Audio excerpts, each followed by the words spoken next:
We were just speaking earlier, and you were giving some great examples of the huge challenges that face rural communities, especially when it comes to climate change. And you also mentioned some innovations, though, that you're seeing, some progress that you're seeing, and I thought we would mention those, that there's already kind of a lot going on in this space. Yeah, it's really a very innovative space right now, and there's a lot of people thinking. There's a lot of people from that small farm scale to the national policy level to the global level, where there's a lot of new ideas coming online. And when I think about the challenges we're facing, actually, a lot of what we're facing is just unpredictability. It's uncertainty. It's new forms of risk that come from not knowing what your weather will be like. I think there's two things I'd like to raise up in terms of how people adapt to this kind of unpredictability. And the first is innovations in information.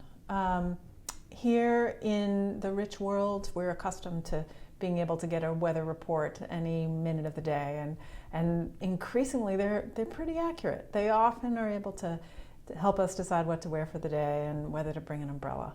But many parts of the world don't have this kind of information. And so farmers and fishermen and people whose lives depend a lot on the weather are relying on traditional assumptions about the weather that don't often hold true. So building up information about weather and about climate is really important. There's good science underway now to develop seasonal forecasts that can really help farmers decide what to plant, when to plant, and in many parts of the world these are improving really quickly. And then delivering information too, and this information age, every small farmer has a cell phone, market information, weather information, recommendations from experts across the country. Even very modest farming businesses now can get access to this information, and there's more and more models out there about how to get it to them. So this is one of the areas I wanted to raise. The second issue is more of a policy innovation, and an important one, which is that there's more of a need for safety nets now for people whose livelihoods are riskier than they used to be. If you have a bad harvest this year and you're a small farmer, it's a big deal. And the chances now of a bad harvest are in many cases much higher than they used to be, just because you can't rely on the weather. So what we're seeing is new innovations around providing safety nets to farmers. In India, for example, there's a national employment guarantee scheme where, under certain circumstances, the national government will guarantee employment to rural people whose livelihoods have been affected one way or another.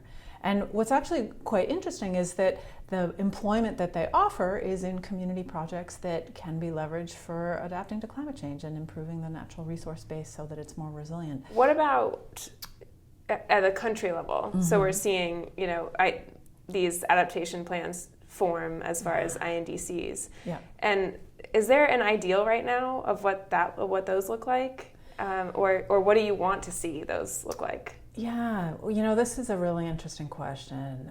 We've seen a lot of diversity in those INDCs, and I actually think that's very constructive, especially since these plans were put together on a very short time frame in many cases, and with really just a very varied information base and base of existing planning in countries.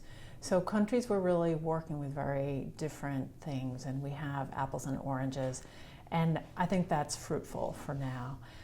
We do see a few themes and trends across the INDCs when it comes to adaptation, and one is that countries are starting to think through their national vision for building resilience.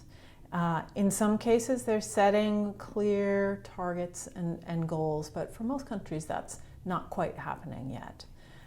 The second thing we're seeing is some form of prioritization. Countries are figuring out where their vulnerabilities are, which parts of their economy are most sensitive to climate, which aspects of their resilience building do they want to build first. So for most countries, we see some prioritization of whether it's their coastal zone, or it's their agriculture sector, or it's developing a disaster risk management system.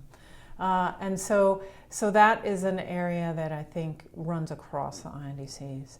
And then the third thing that's pretty important to the global negotiations and then also to countries' own planning is identifying some needs of what are the gaps. If they know what their priorities are, if they have a bit of a long-term vision, okay, how do you get there? What do you have in place right now? What's ready to go? Where are things already moving in terms of having strong projects or sectoral policies? And then where are the gaps and how would you fill those?